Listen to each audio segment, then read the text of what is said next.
আফ্রিকার জঙ্গল থেকে আসলো বেলাল। মদিনাওয়ালা নবীর হাতে হাত দেওয়ার পরে আল্লাহ তার মাকাম এত বাড়ায় দিলেন, যেই বেলালের উপরে এত অত্যাচার, এত জুলুম করা হলো, খানা নাই, ঘুম নাই, পানি দেয় না। বেলালের আরবের উত্তপ্ত গরম বালুর মধ্যে চিৎভাবে শোয়াইয়া বুকের উপরে পাথর চাপা দিয়া কষ্ট দেয়। গরম বালুতে বেলালের পিঠের চামড়াগুলো পুড়ে যায়। বেলাল তারপর জবান দিয়ে শুধু একটা আওয়াজ দেয়, আহাদ, আমার কেউ নাই, একমাত্র আমার মালিক আমার আল্লাহ। আমি ওই আল্লাহর গোলামি করি, আমি ওই আল্লাহর গোলামি করব। আমার আল্লাহ ছাড়া কেউ নাই। যতই বাধা দেয়, উমাইয়া নামের বেঈমান বলে আওয়াজ বন্ধ করে দেয়, বেলালের আওয়াজ বন্ধ তো হয় না। যত বাধা দেয় তত আওয়াজ আরো বাড়ায় দেয়। কারণ জোয়ারের পানিতে বাদ দিলে পানির শক্তি যেমন বেড়ে যায়, মুমিনের ইমানের উপরে আঘাত করলে মুমিনের ইমানের শক্তিও বেড়ে যায়। আল্লাহ তাআলা দেখায় দিলেন, দেখ বেলালের মতো বান্দাটা ধৈর্য ধারণ করার কারণে কি পরিমাণ সম্মান। আল্লাহর নবী বলেন, আমি মেরাজের রাতে জান্নাত দেখলাম, জাহান্নাম নিজ চোখে দেখলাম। আল্লাহ আমারে দেখাইলেন, বেলালের হাঁটার আওয়াজ আমি জান্নাতের মধ্যে শুনতে পাইলাম। ও বেলাল, এমন কি মাকাম তোমার! আল্লাহ পাক রব্বুল আলামিন এতভাবে বেলালকে কবুল করেছেন। বেলাল জিন্দা আছে জমিনে, কিন্তু বেলালের হাঁটার আওয়াজ নবী শুনতে পাইলেন আসমানের জান্নাতের ময়দানে। খাকো বাদ আবো আতিশ জিন্দা আম বামানে তু মুর্দা বাক জিন্দা আম। এরে নবীর আশিক উম্মতের দল, আল্লাহ পাক রব্বুল আলামিন পরীক্ষা করবেন ভয়ের মাধ্যমে, ক্ষুধার মাধ্যমে, সম্পদের ঘাটতির মাধ্যমে। সাহাবী খানা নাই, ঘরের চুলায় আগুন জ্বলে না, এত কষ্ট করে জীবন চালায়, কিন্তু এরপরও নামাজ বাদ দেয় না। সাহাবী নামাজে জামাতের সাথে পড়ে। যদিও নবীর কাছে কয়েকজন সাহাবায়ে কেরাম অভিযোগ দিলেন, ইয়া রাসূলুল্লাহ, ওই সাহাবী জামাত ছাড়ে না ঠিকই, কিন্তু আমরা আজানের আগেই মসজিদে এসে বসে থাকি, অমুক সাহাবী আজানেও আসে না, আজানের পরও আসে না। আপনি যখন নামাজে দাঁড়াবেন, ইকামত শুরু হয়, তখন তিনি আসেন। আমরা আপনার নামাজের পরে বসে থাকি, আপনি বয়ান করবেন, আপনার সুন্দর বয়ান শুনবো। সাহাবী আপনি সালাম ফিরানো মাত্র বের হয়ে ঘরে চলে যায়। নবীজি একবার শুনলেন, কোনো জবাব নাই। দ্বিতীয়বার আবার অভিযোগ দিলেন, জবাব নাই। তৃতীয়বার যখন নবীর কাছে অভিযোগ দেওয়া হলো, নবী এইবার বললেন, চলেন আমি মুহাম্মদ সহ যাই সাহাবীর ঘরের মধ্যে গিয়া দেখি, কোনো না কোনো মুসিবত ছাড়া তো এইরকম অবস্থা হতে পারে না। মায়ার নবী চলে গেলেন সাহাবীর ঘরের দরওয়াজায়। আসসালামু আলাইকুম ইয়া আহলাল বাইত। ও ঘরওয়ালারা, মুহাম্মদ ঘরের দরওয়াজায় দাঁড়ানো, কে আছো? ঘরের ভেতর থেকে কোনো আওয়াজ নাই। আমি রহমাতুল লিল আলামিন আসছি সাহাবায়ে কেরাম সাথে। কয়েকবার আওয়াজ দেওয়ার পর ভেতর থেকে কান্নার আওয়াজ। সাহাবী এবার ডাক দিয়ে বলেন, ইয়া রাসূলুল্লাহ, আপনি আসছেন, আমি বড় ভয় আতঙ্কিত হয়ে আছি, লজ্জায় সামনে আসতে পারি না। এমন একটা ভালো কাপড় আমার নাই, যেই কাপড় পরি আমি আপনার সামনে 5 মিনিট দাঁড়াবো। এইবার বলে, কি ব্যাপার? ইয়া রাসূলুল্লাহ, আমি জামাতের আগে যাইতে পারি না, বড় দুঃখ। নামাজের পরে আপনার বয়ান শুনতে মনে চায়, কিন্তু পারি না, দুঃখ। কারণ আমার ঘরে আমি আর আমার স্ত্রী ছাড়া কেউ নাই, ছোট একটা ঘর, আবার এই ঘরের মধ্যে খানাও নাই। আর আমরা দুইজনে মিলে একটা কাপড় পরিধান করি, 2টা কাপড় আমার ঘরের মধ্যে নাই। আমার ঘরের মধ্যখানে একটা গর্ত বানানো আছে, যখন নামাজের সময় হয় আমার স্ত্রীকে গর্তের মধ্যে রেখে আমি নামাজে চলে যাই। সালামটা ফিরানো মাত্র দৌড়াইয়া ঘরের মধ্যে আসি। আসার পরে আমি গর্তের মধ্যে গিয়া আমার কাপড় আমার স্ত্রীকে দেই। তারপরে তিনি নামাজ আদায় করেন। মায়ার নবী চোখের পানি ছেড়ে দোয়া করলেন, ও আল্লাহ, এতটাও কি আপনার বান্দা কষ্ট সহ্য করা সম্ভব? এরপরও বান্দা সাবিরিনদের ধৈর্যের কাতারে আইসা পরীক্ষা দিল। আপনি তাকে দুনিয়ায়ও কামিয়াবি দান করেন, আখিরাতেও কামিয়াবি দান করেন। আল্লাহ তাআলা পরীক্ষা নিবেন। দুনিয়াটা পরীক্ষার হল। এই পরীক্ষা, এই কষ্টের পরীক্ষা, ভয়ের পরীক্ষা, ক্ষুধার পরীক্ষা, এর বিনিময় আল্লাহ পাক অনন্তকালের জন্য আরামের জান্নাত দিবেন। এখন সামান্য গরম চলতেছে, এই গরমের থেকে হাজার হাজার হাজার গুণ বেশি গরম জাহান্নামের আগুনের গরম। এই জাহান্নামের গরম থেকে আল্লাহ নাজাত দিবেন যদি আমরা এই গরমে ধৈর্য ধারণ করে আল্লাহর উপরে ভরসা করে আল্লাহর ইবাদত করতে পারি। আর যদি ধৈর্য ধারণ করে আল্লাহর ইবাদতে জীবনটা কাটায় দিতে পারি, ক্ষুধার যন্ত্রণা নিয়েও যদি আমার আল্লাহকে আমি ডাকতে পারি, আল্লাহ আমাকে কামিয়াবি দান করবেন। আর সামান্য পরীক্ষায় যদি অধৈর্য হইয়া ফেল করি, তাহলে এই গরমের থেকে হাজার কোটি গুণ গরম আমার কবরে, হাজার গুণ গরম হবে হাসরের ময়দানে। এই অবস্থাটা সাহাবায়ে কেরাম যখন বুঝতে পারলেন, তারা মরণ পর্যন্ত কান্না করেছিলেন যে এই দুনিয়ার গরম থেকে, এই দুনিয়ার কষ্ট থেকে হাজার কষ্ট হবে আখিরাতে। বেলালকেও যখন কষ্ট দেয়, বেলাল শুকর আদায় করেন আর বলেন, আল্লাহ, দুনিয়ার কষ্ট সহ্য করা সম্ভব, আখিরাতে হাসরের ময়দানের কষ্ট সহ্য করা সম্ভব হবে না। আল্লাহর দরবারে এই জন্য ধৈর্য ধারণ করার দোয়া করা। আর মুসিবত যখনই আসবে, আল্লাহ দোয়া শিখায় দিয়েছেন, বান্দা যখনই মুসিবত আসবে তখনই তুমি দোয়া পড়বা, ইন্না লিল্লাহি ওয়া ইন্না ইলাইহি রাজিউন। সব আমার আল্লাহর পক্ষ থেকে, আমিও আল্লাহর দরবারে একদিন হাজির হতে হবে। আল্লাহর পক্ষ থেকে যা আসছে আমি অম্লান বদনে নির্দ্বিধায় আমি আল্লাহর সব কিছু মেনে নিলাম।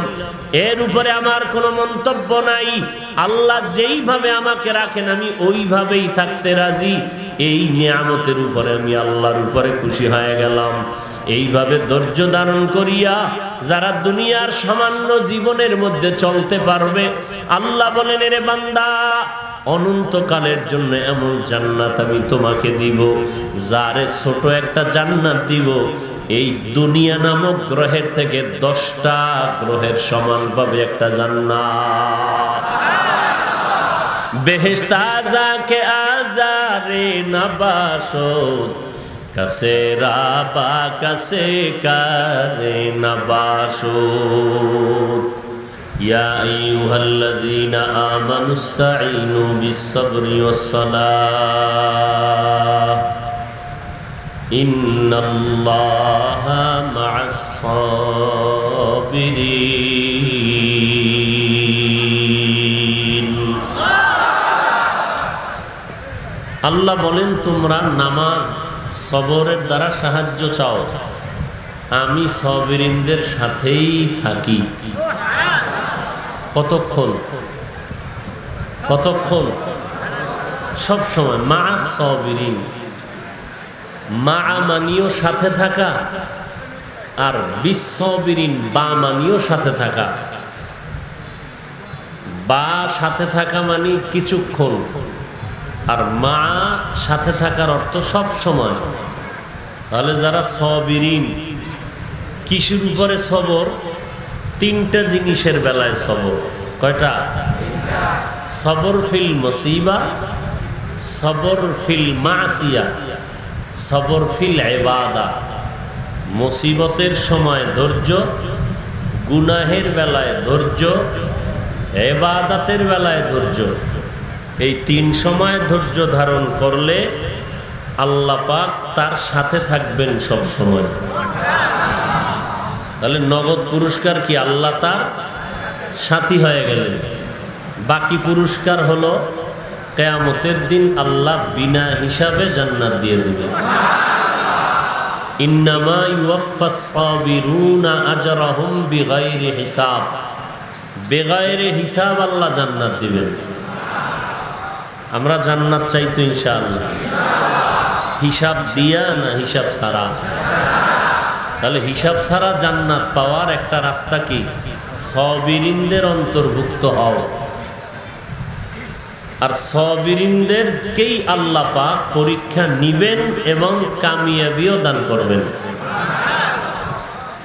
পরীক্ষা নিবেন 5টা জিনিসের মাধ্যমে। কয়টা? 1 নাম্বার, আল্লাহ ভয় দিয়া পরীক্ষা নিবেন। কিসের মাধ্যমে?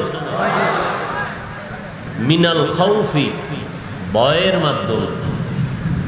ভয় হতে পারে আল্লাহর ভয়, যে আমরা ইবাদত করি আল্লাহর ভয়, নাকি ইবাদত ছেড়ে দেই, অথবা আল্লাহর দুশমনের ভয়।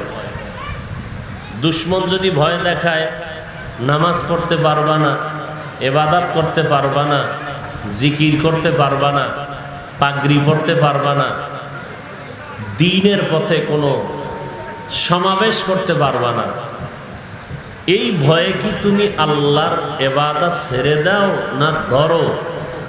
এটাও তোমার উপরে একটা পরীক্ষা। যারা পাস করবা, ধৈর্য থাকবে তোমার পুঁজি, সবর করে থাকবা, আমি তোমাকে পাস করাই দেব। দ্বিতীয় হলো ক্ষুধার মাধ্যমে, ওয়াল খাউফ। দ্বিতীয় ওয়াল জু', ক্ষুধার মাধ্যমে আল্লাহ পরীক্ষা নিবেন। ওয়ানাকসিম মিনাল আমওয়াল, সম্পদের ঘাটতির মাধ্যমে পরীক্ষা নিবেন। সব পরীক্ষায় পাস করার জন্য পুঁজি কি? ধৈর্য। কেমন ধৈর্য?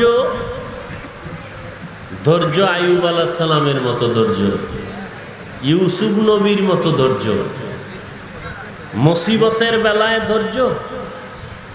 পাহাড় বরাবর মুসিবত যদি আমার উপরে চেপে আসে, আমি আল্লাহর সাহায্য প্রার্থনা করে থাকব ধৈর্যের সাথে।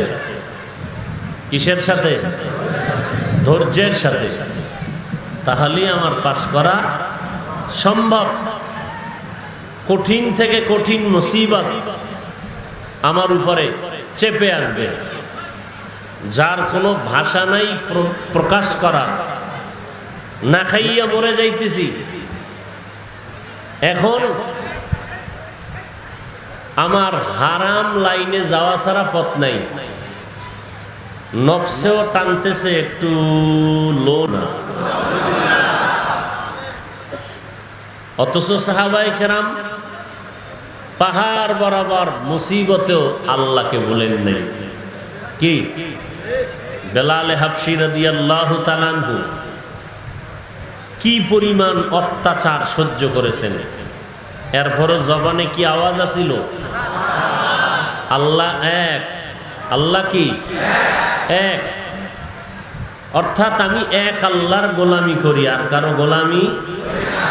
ইয়া ইলাহি তু মেরা মাবুদ হ্যায়, ইয়া ইলাহি তু মেরা মাশুক হ্যায়, या इलाही मुझसे मुझको दूर कर, ताकि देखो मुझ में तुझको एक नजर। আমাকে আমার থেকে আল্লাহ দূর করো।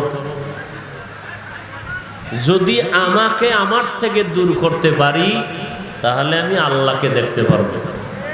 এখন আমি যেদিকে তাকাই সেদিকে দেখি আমারে, মানে ডানে তাকায় দেখি আমার শক্তি, আমার টাকা, বামে আমার টাকা, বামে ডানে আমার বাড়ি গাড়ি সন্তান প্রতিপত্তির অভাব নাই। ডানে তাকায় দেখি আমার সম্মান, বামে আমার সম্মান, ডানে বামে সামনে পেছনে আমার চতুর্মুখী সম্মান, আমার সম্পদ, আমার গাড়ি, আমার বাড়ি, আমার গুণগান, আমার প্রশংসা। চতুর্মুখী ভাবে দেখতেছি শুধু আমার আমার আমার। আমি যেদিকেই তাকাই সেদিকেই দেখি শুধু আমার আওয়াজ।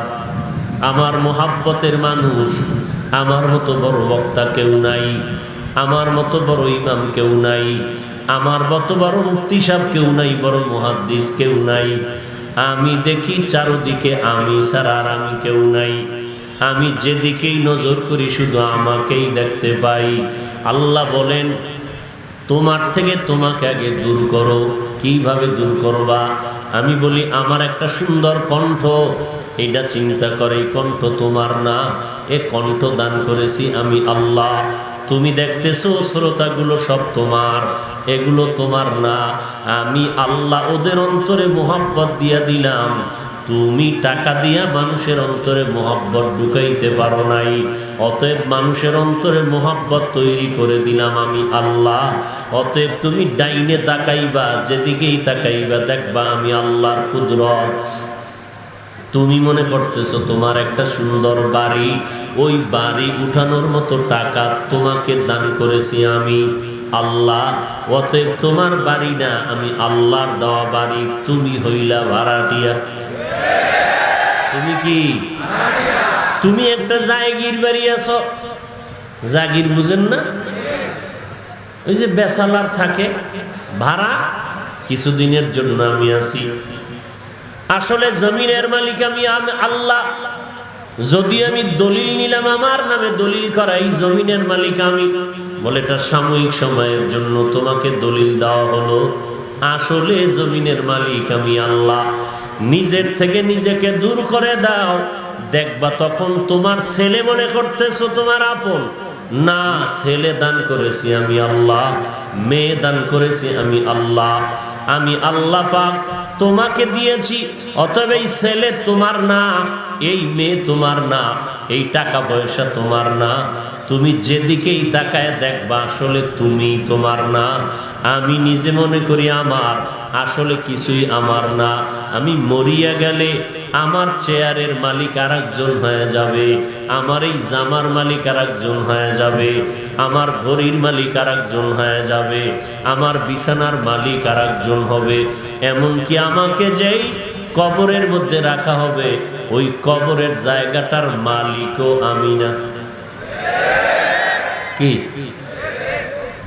या इलाही मुझसे मुझको दूर कर, ताके देखो मुझ में तुझको एक नजर। या इलाही तू मेरा माबूद है, या इलाही तू मेरा माशूक है।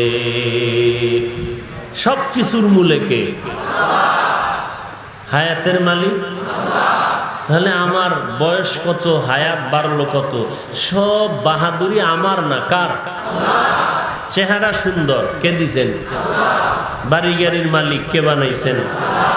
আরে আমি বাড়ির বড়াই করি, কত বাড়িওয়ালা পাঁচতলার থেকে গাছতলায় নেমে গেছে, নাই? নদী ভাঙ্গনে বাড়িঘর সব শেষ, নিঃস্ব হয়ে গেছে। তাহলে অহংকার করার কি আছে? বাহাদুরি করার কি আছে? আর এই বাহাদুরির কোনো ভ্যালু আছে? কারুনের চেয়ে টাকার বড় বাহাদুর কি পৃথিবীতে আর কেউ আসবে? অথচ কারুনকে সম্পদ বাঁচাইতে পারলো। তাব্বাত ইয়াদা আবি লাহাবি ওয়া তাব, আবু লাহাবের সব ধ্বংস হয়ে গেল। মা আগনা আনহু মালুহু ওয়া মা কাসাব,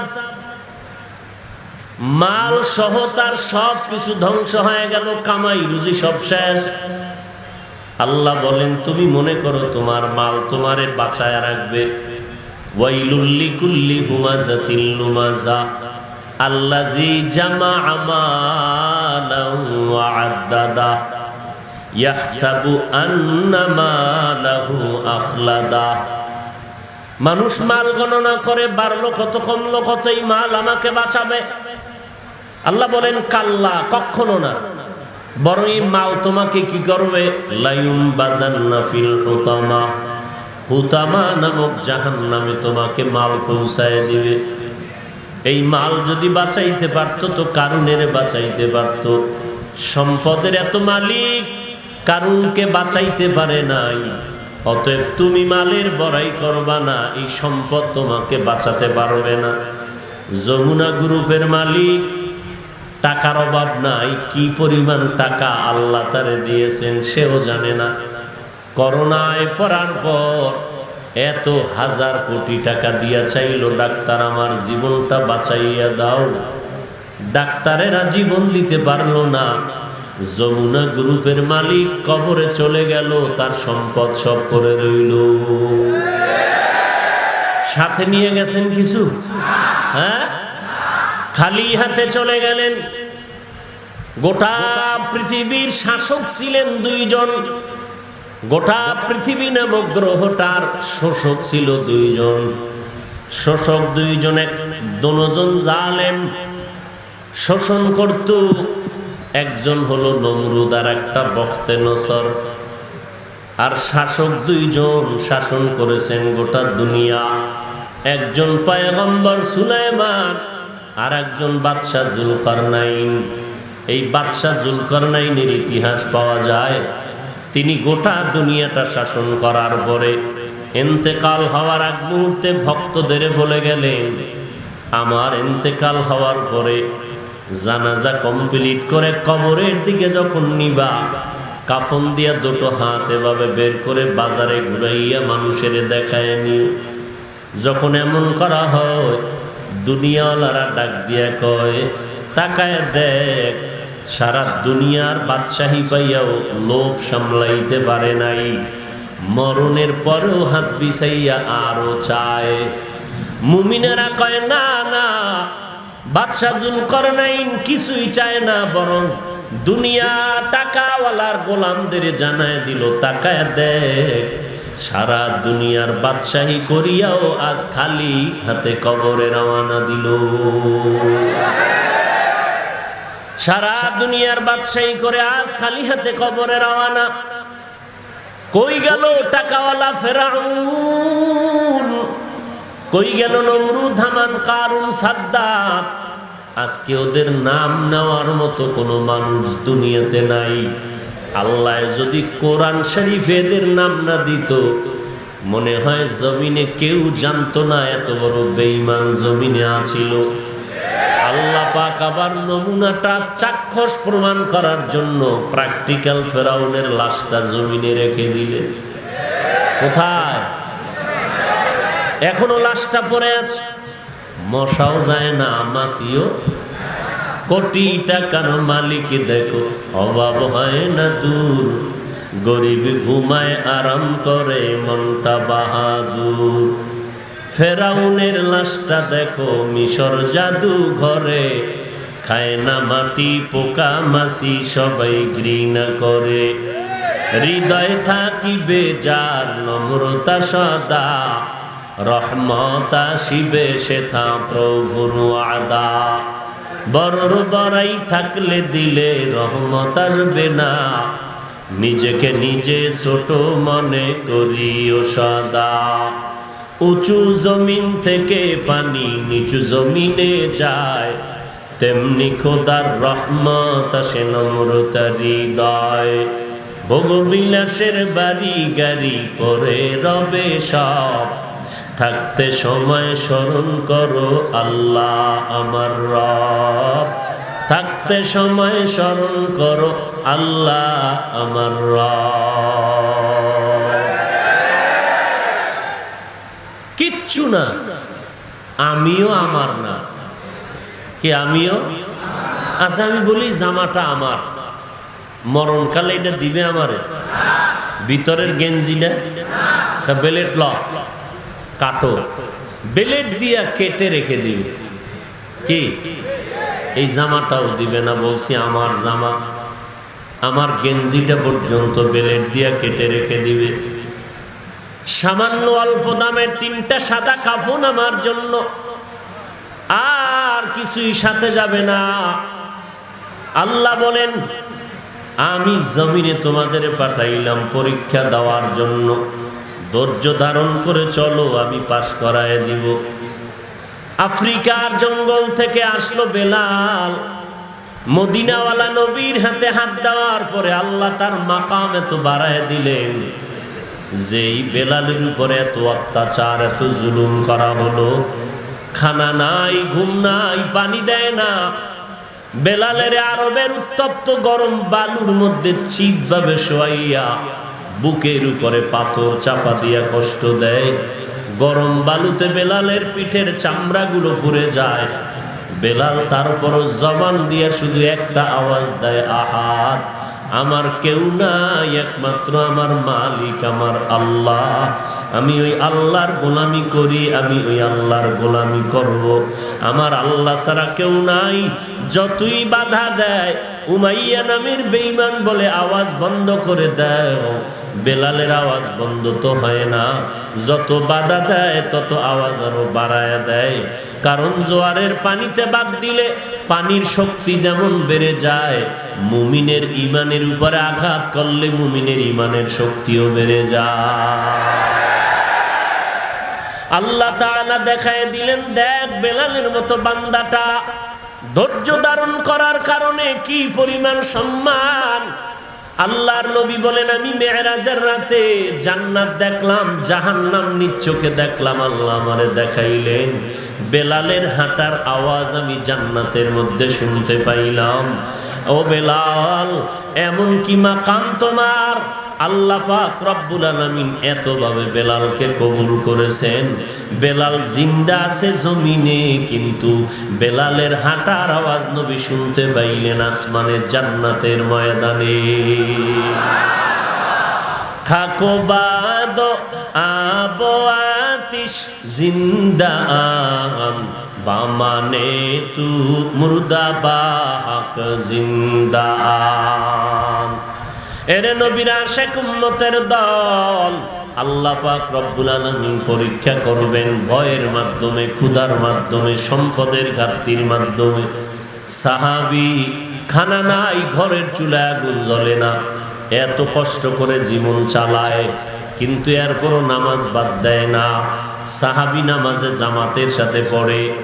যদিও নবীর কাছে কয়েকজন সাহাবায়ে কেরাম অভিযোগ দিলেন, ইয়া রাসূলুল্লাহ, ওই সাহাবী জামাত ছাড়ে না ঠিকই, কিন্তু আমরা আজানের আগেই মসজিদে এসে বসে থাকি, অমুক সাহাবী আজানেও আসে না, আজানের পরও আসে না।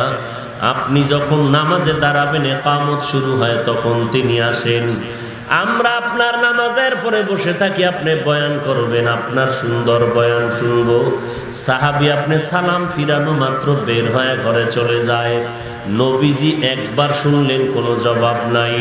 দ্বিতীয়বার আবার অভিযোগ দিলেন, জবাব নাই।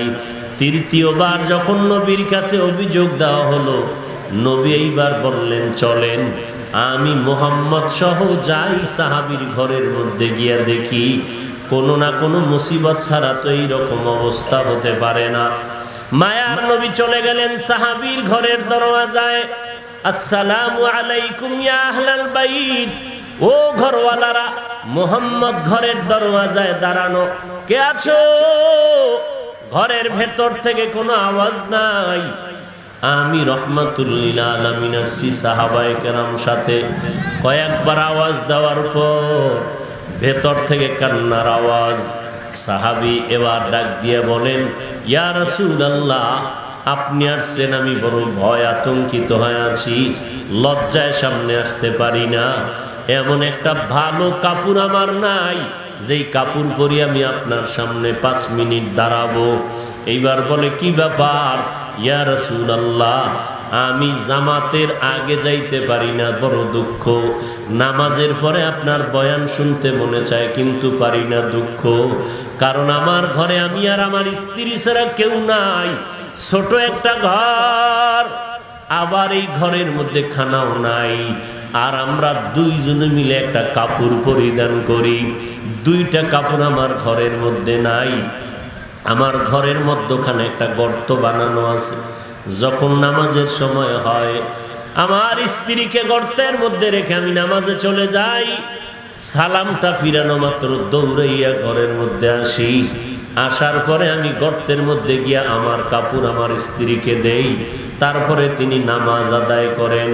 মায়ার নবী চোখের পানি ছেড়ে দোয়া করলেন, ও আল্লাহ, এতটাও কি আপনার বান্দা কষ্ট সহ্য করা সম্ভব? এরপরও বান্দা সাবিরিনদের ধৈর্যের কাতারে আইসা পরীক্ষা দিল। আপনি তাকে দুনিয়ায়ও কামিয়াবি দান করেন, আখিরাতেও কামিয়াবি দান করেন। আল্লাহ তাআলা পরীক্ষা নিবেন। দুনিয়াটা পরীক্ষার হল, এই পরীক্ষা, এই কষ্টের পরীক্ষা, ভয়ের পরীক্ষা, ক্ষুধার পরীক্ষা, এর বিনিময় আল্লাহ পাক অনন্তকালের জন্য আরামের জান্নাত দিবেন। এখন সামান্য গরম চলতেছে, এই গরমের থেকে হাজার হাজার হাজার গুণ বেশি গরম জাহান্নামের আগুনের গরম। এই জাহান্নামের গরম থেকে আল্লাহ নাজাত দিবেন যদি আমরা এই গরমে ধৈর্য ধারণ করে আল্লাহর উপরে ভরসা করে আল্লাহর ইবাদত করতে পারি। আর যদি ধৈর্য ধারণ করে আল্লাহর ইবাদতে জীবনটা কাটায় দিতে পারি, ক্ষুধার যন্ত্রণা নিয়েও যদি আমার আল্লাহকে আমি ডাকতে পারি, আল্লাহ আমাকে কামিয়াবি দান করবেন। আর সামান্য পরীক্ষায় যদি অধৈর্য হইয়া ফেল করি, তাহলে এই গরমের থেকে হাজার কোটি গুণ গরম আমার কবরে, হাজার গুণ গরম হবে হাসরের ময়দানে। এই অবস্থাটা সাহাবায়ে কেরাম যখন বুঝতে পারলেন, তারা মরণ পর্যন্ত কান্না করেছিলেন যে এই দুনিয়ার গরম থেকে, এই দুনিয়ার কষ্ট থেকে হাজার কষ্ট হবে আখিরাতে। বেলালকেও যখন কষ্ট দেয়, বেলাল শুকর আদায় করেন আর বলেন, আল্লাহ, দুনিয়ার কষ্ট সহ্য করা সম্ভব, আখিরাতে হাসরের ময়দানের কষ্ট সহ্য করা সম্ভব হবে না। আল্লাহর দরবারে এই জন্য ধৈর্য ধারণ করার দোয়া করা। আর মুসিবত যখনই আসবে, আল্লাহ দোয়া শিখিয়ে দিয়েছেন, বান্দা যখনই মুসিবত আসবে তখনই তুমি দোয়া করবা, ইন্না লিল্লাহি ওয়া ইন্না ইলাইহি রাজিউন। সব আমার আল্লাহর পক্ষ থেকে, আমিও আল্লাহর দরবারে একদিন হাজির হতে হবে। আল্লাহর পক্ষ থেকে যা আসছে আমি অম্লান বদনে নির্দ্বিধায় আমি আল্লাহর সব কিছু মেনে নিলাম, এর উপরে আমার কোনো মন্তব্য নাই। আল্লাহ যেইভাবে আমাকে রাখেন আমি ওইভাবেই থাকতে রাজি। এই নিয়ামতের উপরে আমি আল্লাহর উপরে খুশি হয়ে গেলাম। এইভাবে ধৈর্য ধারণ করিয়া যারা দুনিয়ার সামান্য জীবনের মধ্যে চলতে পারবে, আল্লাহ বলেন, এরে বান্দা, অনন্তকালের জন্য এমন জান্নাত আমি তোমাকে দিব, যারে ছোট একটা জান্নাত দিব এই দুনিয়া নামক গ্রহের থেকে 10টা গ্রহের সমান পাবে একটা জান্নাত। বেহেশত আযাকে আজারে নবাসত, কাছে রাবা কাছে কারে নবাসত। আর যারা এই সামান্য কষ্ট সহ্য করতে না পেরে আল্লাহকে ভুলে গেল, ইবাদত করা যাবে না, না খাইয়ে কি ইবাদত করা যায়? এত গরম কি সহ্য করা যায়? বান্দা ধৈর্য ধারণ করলো না, আল্লাহ পাক বলেন, তোমার জন্য কঠিন জাহান্নাম আমি বানায় রাখছি। এটা কেমন গরম? এর থেকে কঠিন গরম হবে জাহান্নামের আগুনের গরম।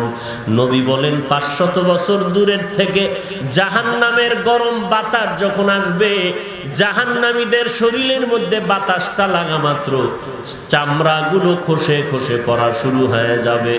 এরে নবীর উম্মত, আল্লাহর এক বান্দা 500 বছর ইবাদত করেছে। নবী বলেন, কিয়ামতের দিন আল্লাহ তাকে ডাকবেন, ও বান্দা, তুমি জান্নাত চাও? বলে, হ্যাঁ, আমি জান্নাত চাই। কিসের বিনিময়ে চাও? বলে, 500 বছর ইবাদতের বিনিময়ে চাই। বলে, আমার কি দয়া লাগবে না, রহমত লাগবে না? 500 বছরের ইবাদত করনেওয়ালা বলবে, না, লাগবে না, আমার 500 বছরের ইবাদত আমাকে জান্নাত দিবে, এটাই আমার জন্য যথেষ্ট। আল্লাহ অর্ডার করবেন, ফেরেশতা, এই বান্দাটার একটু সামন দিকে নিয়ে যাও।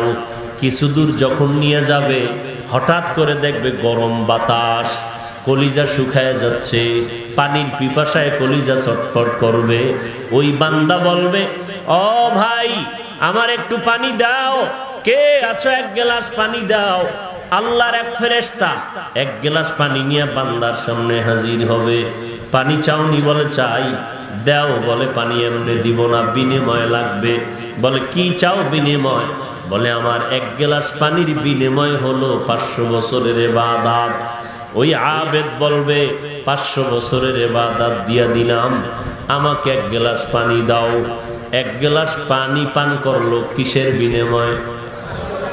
জীবনের 500 বছর ইবাদতের বিনিময়ে পানি পান করলো, কিন্তু পানির পিপাসা মিটে না। বলে, আর এক গ্লাস দাও। বলে, আরো 500 বছরের ইবাদত দাও। বলে আমার ইবাদত তো নাই, বলে পানিও নাই। এবার বান্দা আল্লাহকে ডেকে বলবেন, আল্লাহ মেহেরবানি করে মাফ করে দেন, আমি বুঝতে পারি নাই আমার ইবাদতের বাহাদুরি দিয়া জান্নাত পাওয়া যাবে না, আপনি যদি দয়া না করেন তো জান্নাত পাওয়ার উপায় নাই। তখন আল্লাহ বলবেন, যা বান্দা, আমার দয়ার দিকে যখন তাকাইছো, আমি আল্লাহ দুনিয়ার জমিনে ছিলাম রহমান, আখিরাতের জমিনে আমি রহিম নামের চাদর বিছায় দিলাম, আর এই রহিম নামের চাদরের মাঝখান দিয়া আমার দয়ার নজরে তোকে জান্নাত দিয়া দিলাম। আতিনা ফি দারে দুনিয়া না হাসান, আতিনা ফি দারে উকবা না হাসান।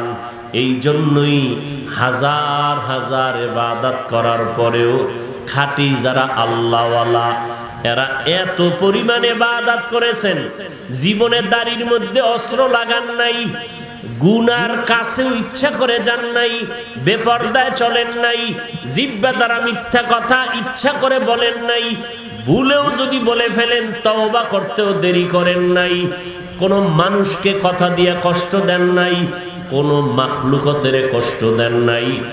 5 ওয়াক্ত নামাজ তো আছেই, তাহাজ্জুদ পড়েছেন, ইশরাক পড়েছেন, আউয়াবিন চাষতের নামাজ পড়েছেন, মানুষের উপকার ছাড়া ক্ষতি করেন নাই। এত এত আমল করার পরেও আল্লাহওয়ালারা যেই পরিমাণ কান্না করলেন, 1000 কোটি গুণের একবার কান্নাও তো আমরা করি না। এত ইবাদতের পরে কেন কান্না করলেন? এত ইবাদতের পরে কান্না করলেন কেন? নবীজি বলেন, ও আয়েশা, কিয়ামতের ময়দান বড় ভয়ঙ্কর, যেই ভয়ঙ্কর হালাতের কারণে হাসরের ময়দানে মাসুম নিষ্পাপ নবীরা পর্যন্ত কান্না শুরু করবেন। উম্মতের কথা ভুলে গিয়া শুধু নিজেকে বাঁচানোর জন্য কাঁদবেন আর নাফসি নাফসি বলবেন। ওই সময় কি উপায় হবে? নবীজি বলেন, আয়েশা, আল্লাহ যদি দয়া না করেন বাঁচার উপায় নাই। আয়েশা কয়, নবী আপনি? নবী বলেন, আয়েশা, আমি মুহাম্মদ না, আমি মুহাম্মদকে যদি আল্লাহ দয়া না করেন, রহমত না করেন, আমি মুহাম্মদও রাস্তা খুঁজে পাবো না।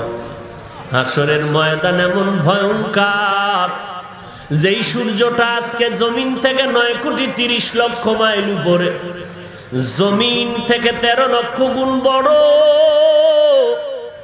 রাতের বেলা সূর্য নাই, আছে? সূর্য তো সকাল থেকে সন্ধ্যা, বৃষ্টি হয়েছে, এরপরও কি পরিমাণ গরম আর ঘাম। কিয়ামতের ময়দানে আল্লাহ বলবেন, সূর্য তুমি নিচের দিকে নেমে আসো। এই জমিন হবে কিয়ামতের মাঠ, আলাদা কোনো জমিন না। এই যেই জমিনে দাঁড়ানো আছেন, এই জমিনটাই হবে কিয়ামতের মাঠ। সিরিয়ার জমিন হবে আল্লাহর বিচারণায় আদালত। আল্লাহ বলবেন, সূর্য নিচে নেমে যাও, তোমার যত মুখ উপরে ছিল সব নিচে করে দাও, তোমার যত তাপ আছে জমিনের মধ্যে সব তাপ ছেড়ে দাও। মাথার উপরে সূর্যটা চলে আসবে। 9,30,00,000 মাইল উপরের সূর্যের গরম দিনের থেকে রাত্রে নাই, এরপরও গরম লাগে, ঘাম, ফ্যানের বাতাসেও ঠান্ডা হয় না। আর কিয়ামতের ময়দানে নবী বলেন, সূর্যটা নিচে নেমে আসিয়া আল্লাহ অর্ডার করবে, যত তাপ আছে সব তাপ জমিনের মধ্যে ছেড়ে দাও। নবী বলেন, এই সূর্যের তাপ এত বেশি প্রচন্ড গরম হবে, মাটির জমিনটা পুড়িয়া তামা হয়ে যাবে। স্বর্ণ হবে না কেন? লোহা হবে না কেন? বলে, স্বর্ণের পাত বা ধাতুর মধ্যে এমন কোন গুণটা নাই যেই গুণটা তামার ভেতরে আছে। বলে কেমন? বলে, তামার জমিনটা এমন হবে, এক পার্শ্বে গরম হলে পুরা তামার জমিনটাই গরম হয়ে যাবে, ওখানে কেউ দাঁড়াইতেও পারবে না। এরে নবীর উম্মত, নবী বলেন, হ্যাঁ আয়েশা, ওই সময় নবীরা পর্যন্ত নাফসি নাফসি বলে কাঁদবেন। সূর্যের গরমে মানুষের মাথার মগজগুলো ভাতের মারের মতো ফুটতে থাকবে, মানুষের পেটের নাড়িভুড়িগুলো গলিয়া গলিয়া পায়খানার রাস্তা দিয়া বের হয়ে যাবে। এমন কঠিন মুসিবতের মধ্যে ওদিকে জাহান্নামের আওয়াজ, জাহান্নামের গরম আসতে থাকবে, সূর্যের গরম, জাহান্নামের গরম সহ্য করার মতো উপায় থাকবে না। ওই সময় যারা দুনিয়ার মধ্যে পরীক্ষায় পাশ করবে তারা নাজাতের দরজা দিয়া আরশে আজিমের ছায়ায় গিয়ে আশ্রয় নিবে। 7 দল ব্যক্তি আল্লাহ পাক 7টা দল ডাক দিয়ে বলবে তোমরা আরশে আজিমের ছায়ার নিচে আশ্রয় নাও, সূর্যের গরম সইতে পারবা না। এর মধ্যে একটা দল হবে ওই সমস্ত যুবকের দল যাদের যৌবন কালটা আল্লাহর রাস্তায় ব্যয় করেছে। ওই সমস্ত যুবকেরা যারা যৌবন কাল আল্লাহর ইবাদতে কাটায় দিল, স্কুলেও পড়েছে নামাজও ছাড়ে নাই, ডাক্তারিও করেছে নামাজও পড়েছে, এই রকম যৌবন কালটা নামাজে কাটানোর মতো যুবক আছে না নাই? যৌবন কালটা ইবাদতে কাটায় দিল, স্কুল কলেজ বন্ধ হয়ে গেছে, বাড়িতে সময় কাটায় নাই, বন্ধু বান্ধব নিয়ে কক্সেস বাজারে আড্ডায় যায় নাই, পার্কে গিয়া গুনার আড্ডা করে নাই, বান্দা দাওয়াতের সময় লাগায় দিল, মসজিদে চলে গেল, নামাজে সময় দেয়, নিজেও নামাজ পড়ে, অচেনা এলাকায় গিয়া মানুষের পায়ে ধরে ধরে নামাজের দাওয়াত দেয়। এই যুবকেরা লেখাপড়াও করে, নামাজও পড়ে, আবার নিজেই শুধু নামাজ পড়ে না, বাড়ি বাড়ি গিয়া মানুষের দ্বারে ঘুরিয়া ঘুরিয়া বন্ধের টাইমটা কাজে লাগায়। আসেন ভাইজান নামাজ আদায় করেন, চলেন মসজিদে চলেন। এই রকম যুবক এই সমাজে আছে না না? কিয়ামতের ময়দানে নবীরা পর্যন্ত সূর্যের গরমে ভয়ঙ্কর কিয়ামতের হালাতের সময় কাঁদবেন। একটু যদি চিন্তা করেন যে নবীদের গুনাহ নাই, এরাও যদি কান্না করেন হাসরের মাঠে বেহুশ বেকারার হয়ে যান, তাহলে আপনার আমার উপায় কি হবে একটু চিন্তা করা দরকার। আমিও তো মানুষ, নবীরা যদি কিয়ামতের দিন কান্না করেন তো আপনার আমার উপায় কি? সাহাবায়ে কেরামরা যদি কান্না করেন আপনার আমার উপায় কি? 10 জন সাহাবাকে আল্লাহ দুনিয়াতে জান্নাতের টিকিট দান করলেন, এরপরও মরণ পর্যন্ত কান্না করেছেন। ও যুবক আল্লাহর গোলাম, ওই সময় সূর্যের গরম না লাগাইয়া আল্লাহ তাআলা আরশে আজিমের নিচে ছায়া দান করবেন 7 দল মানুষের। এর মধ্যে এক দল হবে যাদের অন্তরটা মসজিদের সাথে লাগানো, যারা আজান শুনিয়া পাগল হয়ে যাইতো নামাজের জন্য। আল্লাহ তাআলা বলবেন আয় আয়, সূর্যের গরম তোমাদের লাগতে দিব না, আরশে আজিমের নিচে গিয়া বসো। বিচারটা শেষ করিয়া জান্নাতীদেরকে জান্নাতের বাকি ফয়সালা করব। কারণ কিছু জান্নাতি আছে এদের গুনাহ আছে, নেক আমলও আছে, নামাজও আছে, সুদের গুনাহ আছে, নামাজের সওয়াব আছে, ঘুষের গুনাহ আছে, নামাজের সওয়াব আছে, মিথ্যা কথার গুনাহ আছে। এদের আমল নামায় ওজন করা হবে। আমি আল্লাহ এদের বিচারটা শেষ করব, হিসাবটা শেষ করিয়া জাহান্নামীদেরকে জাহান্নামের দিকে নেওয়া হবে, আর জান্নাতীদেরকে জান্নাতের ফয়সালায় দেওয়া হবে। আল্লাহ পাক রব্বুল আলামিনের পয়গম্বর বলেন, ওই হাসরের ময়দানে আরশে আজিমের মধ্যে যারা আশ্রয় নিবে আল্লাহ বলবেন একটু অপেক্ষা কর, কারণ জান্নাতের চাবি থাকবে আপনার আমার নবীর হাতে, আর কারো হাতে থাকবে না। নবী জান্নাতের তালা না খোলা পর্যন্ত কেউ জান্নাতে ঢুকতে পারবেন না।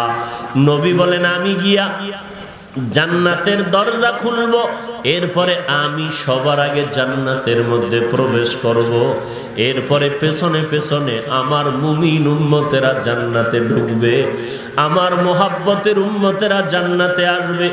অন্য কোন নবীর উম্মত না, মুসা নবীর উম্মত না, ঈসা নবীর উম্মত না, আমার উম্মতেরা আগে আগে আমার সাথে জান্নাতে আসবে। আমার উম্মতেরা ঢুকার পর অন্য নবীর উম্মতেরা জান্নাতে আসবে। এরে নবীর আশেক উম্মতের দল, এই দুনিয়ায় অল্প হায়াত, মাত্র 20-30 বছর, 40-50 60-এর মধ্যেই শেষ।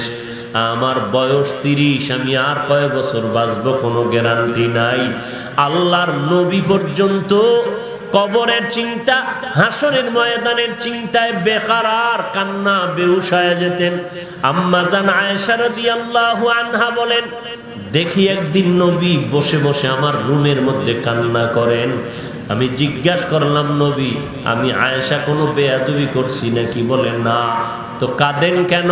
বলে, হাসরের ময়দানের চিত্র মনে পড়ে গেছে, এই জন্য আমি কান্না করি। আমি যদি কান্না করি, নবীরা পর্যন্ত কেমন অবস্থা হবে? আমি মুহাম্মদ চিন্তায় পড়ে গেলাম, আমার উম্মতের হালাত হাসরের ময়দানে কেমন হবে।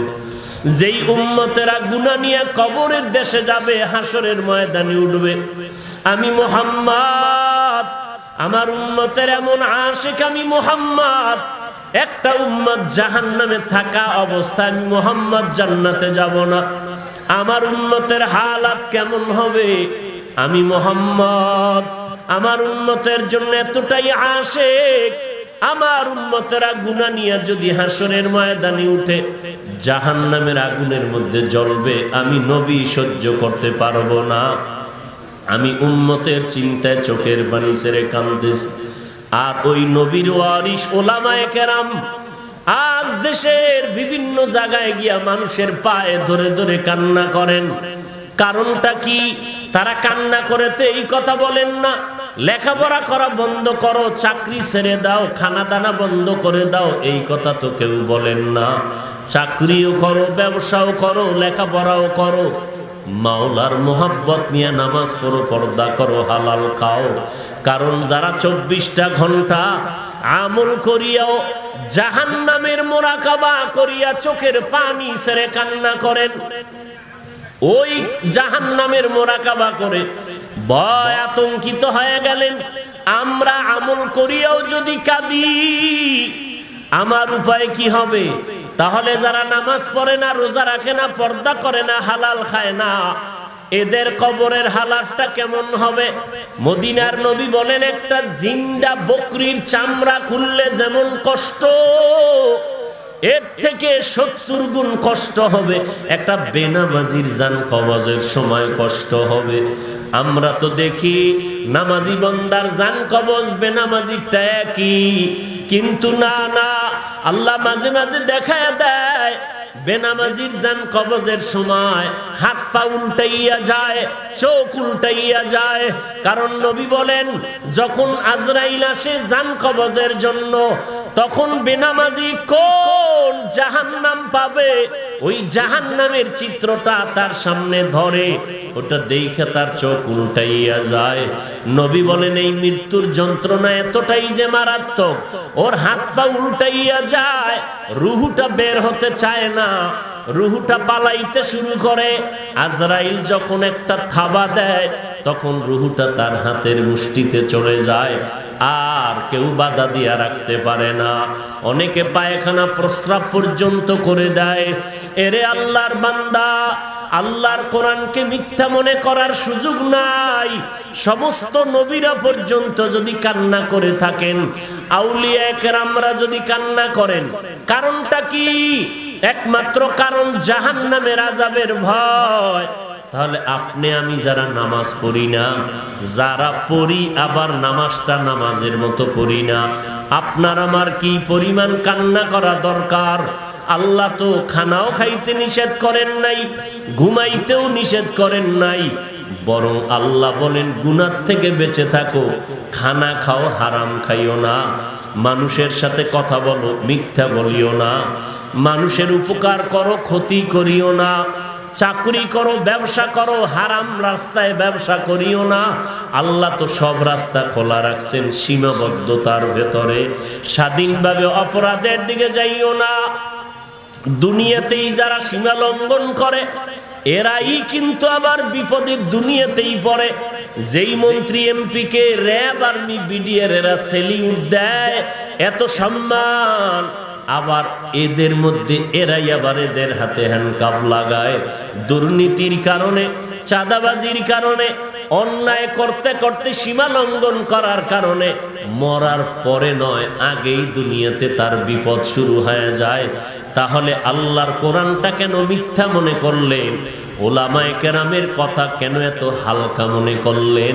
এখনো যদি আল্লাহর ভয় অন্তরে থাকে, মরণের ভয় যদি অন্তরে থাকে, আল্লাহর কাছে তওবা করেন, আর তওবার জন্য বিনয়ীভাবে চোখের পানি ছেড়ে তওবা করেন, আর বলেন, হে আল্লাহ, আমরা এই কথা তো বলি না, সবাই টুপিওয়ালা দাড়িওয়ালা পাগড়িওয়ালা হইয়া তসবিহ টানেন, এই কথা তো কোনো আলেম বলে না। স্কুলে পড়োয়া ছাত্র ভাই, তুমি স্কুলেই পড়ো, চাকরি করো, ডাক্তারি পড়ো, ইঞ্জিনিয়ারিং পড়ো, আলহামদুলিল্লাহ। চাকরিজীবীরা চাকরি করেন, আলহামদুলিল্লাহ। ব্যবসায়ীরা ব্যবসা করেন, আলহামদুলিল্লাহ। ওই রাস্তায় থাকিয়াই আপনি আল্লাহর মোহাব্বত নিয়ে চলেন, কোনো সমস্যা নাই। পর্দা রক্ষা করবেন, নবীর সুন্নাত অনুযায়ী চলবেন, আর গুনাহ থেকে নিজেকে বাঁচায় রাখবেন। মনে মনে আল্লাহকে বলবেন, আল্লাহ, আমি আজকে মনে করি আমি বুঝি নেক আমল করতে পারি না, অথচ আমার মতো কত যুবক স্কুলে পড়ে, কলেজে পড়িয়াও নামাজ ছাড়ে না, দাড়ি কাটে না। বলেন এমন যুবক আছে না নাই? তাহলে আপনি কেন পারবেন না? আপনার আমার মতো যুবক দাড়িওয়ালা নামাজি র্যাব, আর্মি, পুলিশ, বিডিআরের চাকরি করে নাই? তাহলে আপনি কেন পারবেন না? আপনার আমার মতো যুবক দাড়িওয়ালা নামাজি ড্রাইভারি করে, গাড়ি চালায়, আছে না নাই? মনকে জিজ্ঞেস করেন, বিবেকটাকে জিজ্ঞেস করেন, আপনি কেন পারবেন না? আপনার আমার মতো যুবক নদীর মধ্যে মাছ ধরে, নামাজ ছাড়ে না, দাড়ি কাটে না। আপনার আমার মতো যুবক আজকে কৃষি কাজ করে, দাড়িওয়ালা নামাজির অভাব নাই। এরে আল্লাহর বান্দারা, ও পর্দার আড়ালের আম্মা জানেরা, আপনাদের মতো মা, এই যে 4টা সন্তানের মাথায় কোরআনের পাগড়ি দেওয়া হলো, এরা কোরআনের হাফেজ হয়ে গেল। এদের দাম কত? কিয়ামতের ময়দানে আল্লাহ এদেরকে ডাকবেন, ইউকালু লিসাহিবিল কুরআন ইকরা ওয়ারতাকি ওয়ারাত্তিল কামা কুনতা তুরাত্তিলু ফিদ দুনিয়া ফাইন্না মানজিলাকা ইনদা আখিরি আয়াতিন তাকরাউহা। এরে কোরআন পড়নেওয়ালারা, কোরআনের আয়াত পড়ো, আর একতলা বিল্ডিং এর উপরে উঠে যাও, একটা একটা আয়াত পড়ো, আর কোরআনের বিল্ডিং এ উঠে যাও। আমি আল্লাহ আজকে তোমাদের কোরআন তেলাওয়াত শুনবো, আর তুমি একা একা জান্নাতে যাইও না। তোমাকে কোরআন শিখাইতে গিয়া যারা টাকা পয়সা সহযোগিতা করলো, তোমার কলিজার আপনদের মধ্যে দেখো কারা জাহান্নামে আছে, এদের মধ্য থেকে 10 জনকে তুমি সুপারিশ করো, আমি আল্লাহ তোমার কোরআনের বরকতে সুপারিশ কবুল করে জান্নাত দিয়ে দিব। এরে নবীর উম্মতের দল, এই কোরআনওয়ালাদের মা বাবার কপাল কত ভালো, এদের জীবন কত সুন্দর। আল্লাহর দরবারে মোহাব্বতের নিয়তে তওবা করে নাও। ও আল্লাহ, কোরআন পড়তে পারলাম না, কোরআনওয়ালা হতে পারলাম না, কোরআনওয়ালার সাথে সম্পর্ক রাখতে পারলাম না, আজকে তওবা করে নিলাম, আর জীবনে নামাজ ছাড়বো না, বেপরদায় চলবো না, মা বাবাকে কষ্ট দিব না, আর ঘুষ খাবো না, সুদ খাবো না, হারাম খাবো না, নবীর সুন্নাত অনুযায়ী চলবো, মা বাবার খেদমত করব, মা বাবার দোয়া নিয়ে চলবো, নবীর তরিকায় চলবো, আল্লাহর কোরআন অনুযায়ী চলবো, নবীর মুহাব্বত নিয়ে চলবো, আর কখনো নবীর তরিকার বাহিরে চলবো না, নবীর সুন্নতের বাইরে চলবো না, মা বাবার সাথে বেয়াদবি করবো না, আর নামাজ ছাড়বো না, আর কখনো নবীর তরিকার বাইরে চলবো না, দেশের বিরুদ্ধে, জাতির বিরুদ্ধে কোনো ষড়যন্ত্রে লিপ্ত হব না, নবীর মুহাব্বত নিয়ে চলবো, আর কখনো আমি আমার জবানের কথার মাধ্যমে মানুষকে কষ্ট দিব না। আল্লাহর কাছে তওবা করলে আল্লাহ বলেন, বান্দা তওবা করতে দেরি হবে, আমি তোমার তওবা কবুল করতে দেরি করব না। তওবা করার জন্য যাদের অন্তর তৈরি আছে, গলায় ছুরি আসবে, মরে যাব, এরপরও নামাজ ছাড়বো না, বেপরদায় চলবো না। যদি তওবা করার নিয়ত কারো অন্তরে থাকে, যদি কোনো অন্তরে দুর্বলতা না থাকে, আল্লাহর মোহাব্বতে, নবীজির মোহাব্বতে তওবা করার যদি নিয়ত হয়েই থাকে, সবাই আল্লাহর মোহাব্বত নিয়া তওবা করার নিয়তে দুটো হাত আল্লাহকে দেখাইয়া দেই। আয় আল্লাহ, আমাদের হাতগুলো কবুল করে নেন, তওবা কবুল করে